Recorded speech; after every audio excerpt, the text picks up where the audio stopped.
The journey to our villa was already an adventure. Honestly, I felt like I was in a movie, except with more sunscreen and less plot. We hopped into a small boat, which I'm pretty sure was named Don't Rock the Boat. I tried my best not to tip us over. Nobody wants to start their vacation with a swim, right? Laughs. The boat glided over the lagoon so smoothly I started to wonder if we'd accidentally booked a magic carpet ride instead. I resisted the urge to sing A Whole New World. The air was warm and smelled like a mix of tropical flowers and ocean, basically like a fancy candle I could never afford. In the distance, Mount Otomanu stood tall and proud.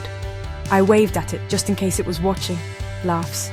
It's the kind of mountain that makes you want to climb it or at least take a selfie with it. The water was so clear I could see the sandy bottom and thankfully, no sharks. I checked, twice. It honestly felt like we were floating straight into a screensaver. I kept waiting for a Windows logo to pop up. This wasn't just a hotel check-in.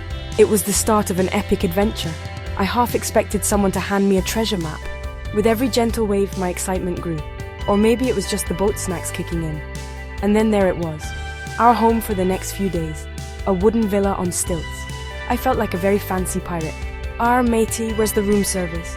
Our host greeted us with a huge smile and a flower lei. I tried not to sneeze on the flowers. Laughs. She led us down the walkway, and the sound of the water was so calming I almost forgot I was dragging my suitcase like a lost tourist. I looked around, mouth open, trying to play it cool. But let's be honest. I looked like a kid in a candy store. Or maybe a kid in a candy store who just found out the candy is free. Stepping inside, I nearly fainted. The villa was so spacious I could have hosted a dance party. Don't worry, I only did the happy dance. Giant glass doors opened onto our private deck. I immediately started planning my accidentally woke up like this Instagram photos. Sunlight poured in everywhere. I felt like a houseplant, just happier and with less need for watering. The furniture was all dark wood and super elegant. I tried to act like I belonged, but my flip-flops gave me away. The bed was huge and covered in hibiscus flowers. I briefly considered making a flower angel, but decided to behave. Laughs. But the best part? A glass floor panel in the living room. I could see fish swimming right under my feet. I waved at them just in case they were friendly locals.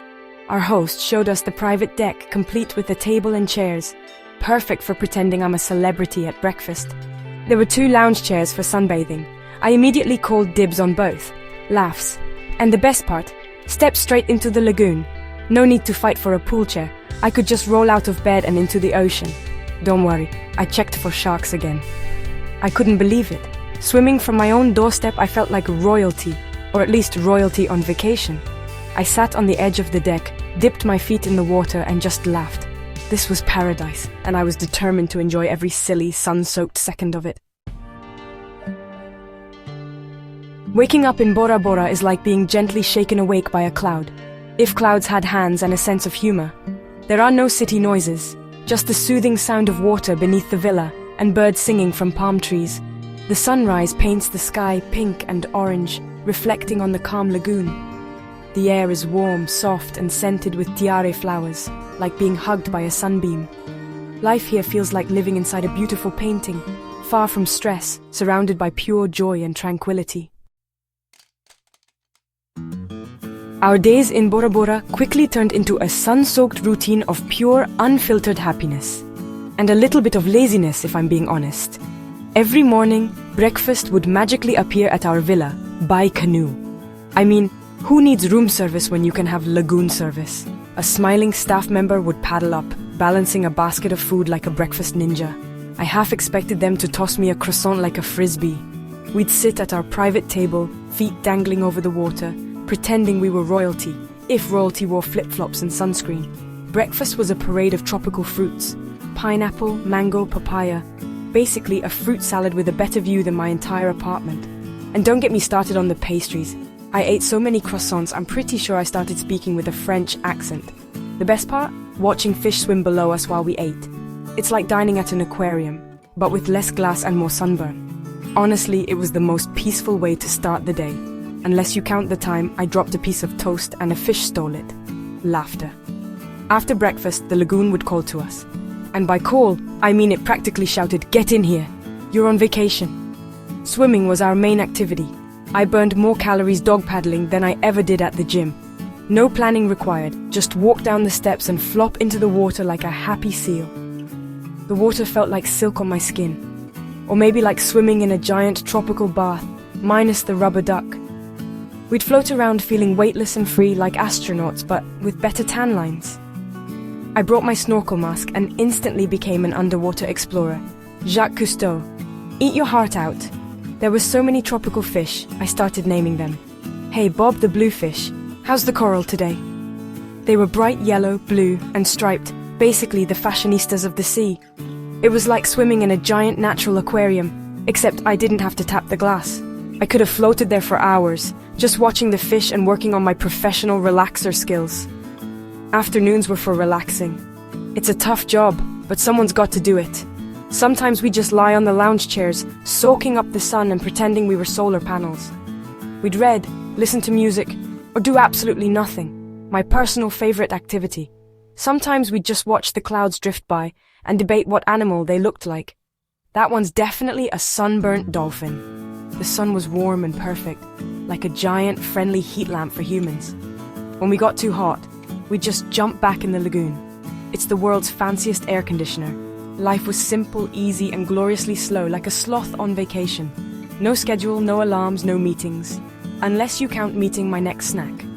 That total freedom from time and obligation, it's the best souvenir you can bring home. We truly rested and recharged. My brain went from loading to fully refreshed. The staff made everything even better. I'm convinced they're trained in advanced happiness. Everyone was so friendly, I started wondering if smiling was part of the job description. They always greeted us with a genuine smile, no fake customer service grins here. Ya orana, they'd say, which means hello in Tahitian. I tried saying it back, but I think I accidentally ordered a pizza. They helped with everything, from booking tours to recommending dishes. I trusted them with my dinner and my dignity. One night, we had dinner at the resort's restaurant. I dressed up, by which I mean I wore shoes. We ate fish so fresh, I'm pretty sure it winked at me. It was cooked with coconut milk and vanilla, basically dessert disguised as dinner. The food was simple, but so flavorful I considered licking the plate. Laughter. It was a true taste of Polynesia, and a true test of my willpower not to ask for seconds or thirds. The peace in Bora Bora is so deep, even the fish seem to be meditating. Out here you feel separate from everything. Your worries need a boat to reach you. This tranquility lets you disconnect from daily life and truly be present, appreciating the beauty all around. The magic is in the color of the water, the warmth of the people, and the quiet moments on the deck at sunset. Bora Bora isn't just a destination, it's a feeling, a magical memory, and a story you'll be telling forever. If you enjoyed this journey, don't forget to subscribe for more travel adventures around the world.